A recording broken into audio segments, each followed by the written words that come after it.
Hi, we're Helen and Sarah from the Squiggly Careers channel, and we're going to be talking about how to build better relationships at work in this career tip. And I think within Squiggly Careers, building brilliant relationships really matters. We're all moving through different roles, different industries, even having different types of career. And I think the thing that you can take with you from job to job, from industry to industry, is the relationships that you build. But it's never easy. I think building relationships can feel really hard. Sometimes, perhaps if we're introverted, we're not sure how to do it in a way that feels authentic or right for us, or perhaps it just feels overwhelming. You sort of feel like there's so many relationships to build, like where do I start, what do I prioritise?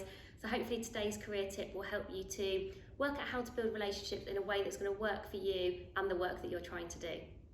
So one of the things that you can try out if you're really thinking about, okay, how can I build better relationships, is to think about whether the people that you want to build those relationships with are who, what, how, or why focused. Let's explain that a little bit. So let's start with the who. Somebody is who focused if they are quite chatty, they're quite interested in a person. If I come into a meeting and I talk to Sarah about, oh, who was your last meeting with and what did you do at weekend, or do you know this person? That is a who person. If you're trying to build a relationship with that person, the wrong thing to do in a meeting is to rush straight to like the agenda. You've got to make time for them. I think I'm not quite a who person. Do you think I am quite a who person? Yeah. I guess sometimes. So for that, in an office, I'm probably going to have a chat. I generally want to know about people's families, the other side of them, not just the person that might show up in the meeting. So if you see maybe somebody like me, you just think about some of the questions that you can ask and definitely make time for that chat in the meeting. Let's think about the next one. So that's the what person. The what person is all about the detail.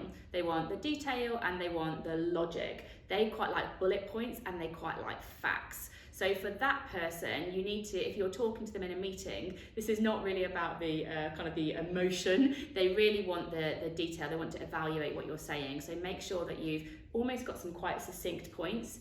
They want to know what decisions need to be made, what you need from them. Go prepared with those kind of answers. I often think those people are very mindful of their time and using their time really well, particularly if they're really busy. You know, they perhaps have got half an hour and they don't have maybe as much time to chat. Just generally, they're perhaps less informal conversations. So you need to go ready with what do you need, how they can help you, and almost don't worry if it feels a bit more transactional. It can feel a bit more comfortable, I think, sometimes, those conversations, but they can still be really useful. Just because something is very to the point doesn't mean you're not building a brilliant relationship. The how people, they really want to get into the detail of it. So they want to know, well, if I make this decision, what's the knock-on effect of it? They want to know about other processes, maybe other departments in the business. They're always thinking about how things fit together. It might be with the strategy as a whole. So they won't be very happy if you're just trying to sort of superficially tell them how things are being done. So if it's just an email, for example, to that person, if they really like to get into the detail and understand it, that's probably not going to be enough for them. So you might want to take them for a coffee, understand the areas that might be important to them, spend a bit of time thinking about how this thing over there might connect with their work or other things that they might be passionate about. You're going to have to make time for them to ask some questions so that they can be curious about what are the implications of this. That's a sort of a how person. I often think these kind of people are good at taking like a helicopter view. They can see how all of the different areas all impact on each other and they can see the bigger implications. So they're often good big picture thinking. They can be incredibly useful to work out what those interdependencies might be and the things that maybe you should consider that you've just not even spotted. But then it can often feel a bit overwhelming and a bit complicated because they start to kind of make all these new connections.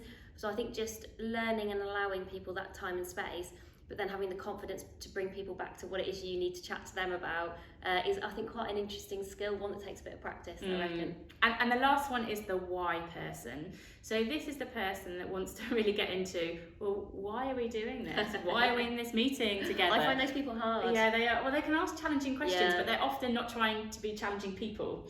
So I think, particularly, if you're a who person, so if you're like, how are you? What have you been up to? And then someone's coming like, well, why are we here? You can maybe see a little bit of friction. But don't think about the why person being a difficult difficult person, just think about, actually they might just ask the difficult questions that maybe somebody else isn't, and that's a huge amount of value. So invite some of those questions. If people want to know why they're doing this or why it's connected to the goal, make sure you're maybe prepared for some of those answers, like give that information to people, but also appreciate the value that a why person can add, because once you spot one of those people, think about these people as asking the difficult questions, you can invite those people into meetings because they might add something very different that other people don't do at work, and that can be a way of building a relationship with them. And actually, for anything you are doing, asking yourself why is really useful. Lots of you will know Simon Sinek, and it's sort of his thing of like start with the why. And I think actually anything we do, we always try to go back to that. And if you're not clear on your why, it's actually often because you've maybe not thought it through properly, or you're not clear on the value that you're trying to create. So it is actually a really good place to start generally. So those people are very valuable, but sometimes can come across as being overly direct or challenging, which can put you a little bit on the back foot. So in your office or wherever it is that you're working, however your teams are structured, start to have a little bit of a scan. Is it a who person, a what person, a how person, or a why person? And some people might be a little bit of a blend, some of these things, but the main thing is to observe how to best interact and build a relationship with that person, and adapt your own style so that it's as close to how they want to interact as possible. And that's a really, really good foundation for building brilliant relationships.